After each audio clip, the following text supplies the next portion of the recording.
I didn't have any aspirations to create anything particular. I was just doing it for the sake of doing it, more as an experiment to see that I could even do this, build this stuff and make sounds that I thought were worthwhile.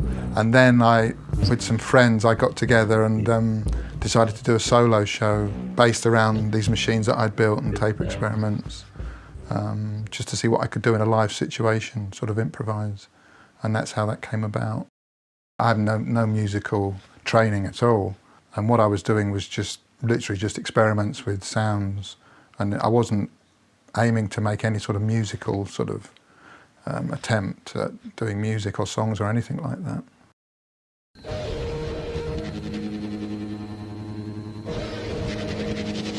By the time I joined TG, at the very beginning, for the first few months, almost everything I had except tape machines, everything else was stuff I'd made myself, effects pedals. I really got into the whole DIY thing. Like, I'd subscribed to these magazines, electronics magazine, and there was one called Practical Electronics, and they published every month different circuits, and they always had a music-related circuit each month. And one month they had this guitar, just called the guitar effects pedal, and it was an LFO, a VCA, and a VCF on a circuit board, and I thought, okay, yeah, we can use this. So I remodeled it and adjusted the circuit slightly and added some extras and modified it. And I put them in these little units with the controls on the front, and you could switch the VCA or the VCF on and off and change the speed. And that was the crystallizer.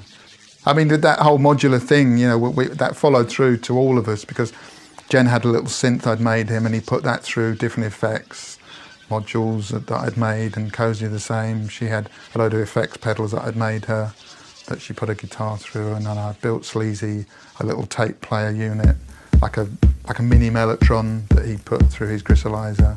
So everything was very modular.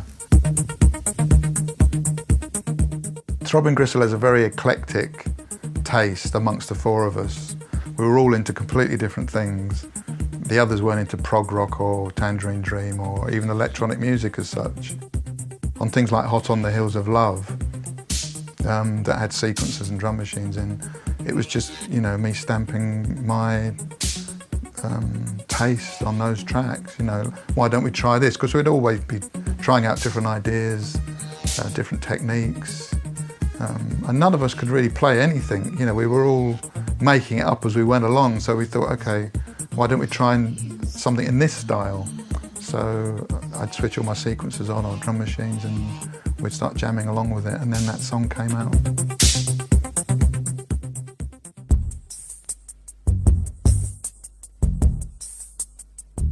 It was very, very temperamental, the gear. It really was. All of it, everything we had. And so much so that at the beginning of TG, we insisted that we played first, even if we were headlining, because when we did the sound check, because if you sound check last. If we managed to get everything working, we would tell the promoter, okay, we're going to go on first and we're going to play because everything's working, and we daren't move it after sound check. So yeah, that happened quite a lot. There was a lot of animosity towards synth players in those days, from punks particularly. We were just button pushers, and it wasn't real music because they thought it was just, you could just push a button and make a noise and that was it, They didn't realise how much effort actually went into, especially mine, because I made it myself, and you had to patch it and everything, and there's a bit of effort there. It's not just pushing a button. So there was some animosity, and people used to throw things at it. You'd turn up at like a punk venue, and punks would be there expecting a punk show, because even the name sounds punk, but they'd come to a Throbbing Gristle show and they'd get something completely different. They'd be scratching their heads or throwing things at us, thinking, yeah, when's the real music going to come on? After a couple of years, I stopped using my modular system because I was worried about it getting damaged, and having to keep rebuilding it because of transporting it around the country. It kept going wrong. So then I thought, okay, I could buy some off-the-shelf synths that are replaceable, because the module I'd made, it wasn't replaceable. I mean, it was, but it would take months to rebuild it if, someone threw a bottle at it, which happened a few times.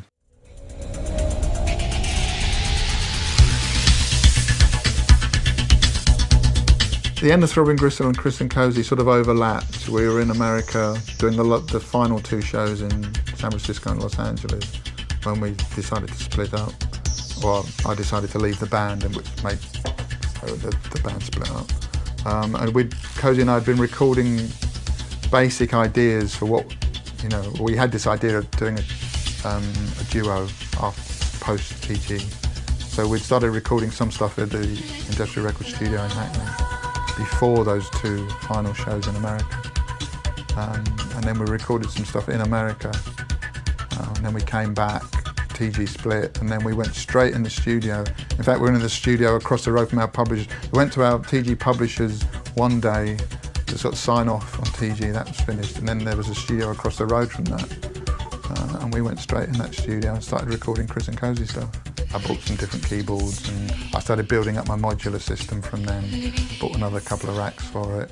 And by then I'd had my TR-808. I think it was the first one in the country, because the shop where I got it was above the studio, so that was really handy. Then the early 90s, things started to change quite a lot, especially after the D50 came out and the DX7, all that started to happen. It did take a back seat in the 90s. It really did. And every now and again I'd rediscover it and we'd use it a little bit, but it wasn't used as much as it was in the 70s and the 80s, not nearly as much. And then we started going over to MIDI. It's when MIDI came in really that it really started to change. By the end of the 90s, it started to go wrong, my modular system, and it was getting really expensive to keep it ticking over. The modules that I'd made myself, I could fix those and that was okay. But the Roland modules, I didn't really want to get into trying to fix them. Took them to specialist dealers to get them fixed, and it was getting really pricey. So I had this sort of weird midlife crisis in sort of 99, 2000, and I just sold everything. This whole studio was just emptied. To my biggest regret ever. It was awful.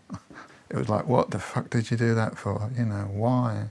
I was so miserable. And then I started looking into buying it back again, and it was like, twice as much I'd have to pay to buy it all back again. It's a funny thing to do, really, working on a computer, on a screen all the time, and doing everything. I mean, we had like a MIDI keyboard to play stuff, but it's an acquired taste, I think. Because we didn't have the money to go out and buy all that stuff back again, we had to carry on. We'd gone down this path, we had to carry on and do it.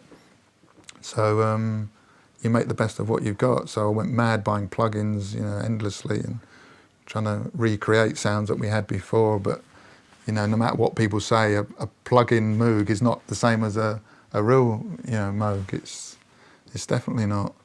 And then I discovered Eurorack, and I thought, okay.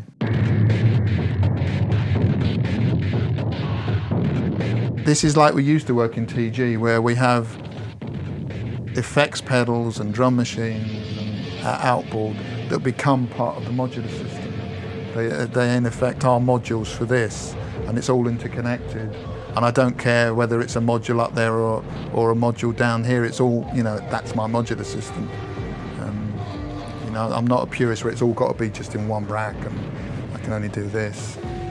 Anything that will plug into a jack socket is part of my modular system. Anything.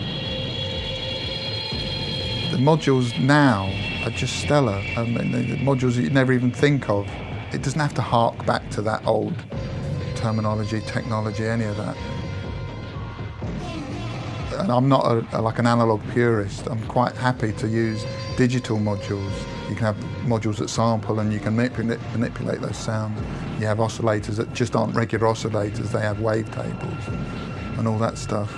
Filters that just do mad things, crazy things. And combining all those together, you get this whole new sound completely new sounds that you couldn't even imagine, before. It's like this homeopathic sort of thing that you've got going on. But, you can have all these mixtures of manufacturers and designs, and the slightest thing that you do on one can have the greatest effect on something else further along in that chain of modules. It's amazing, it really is.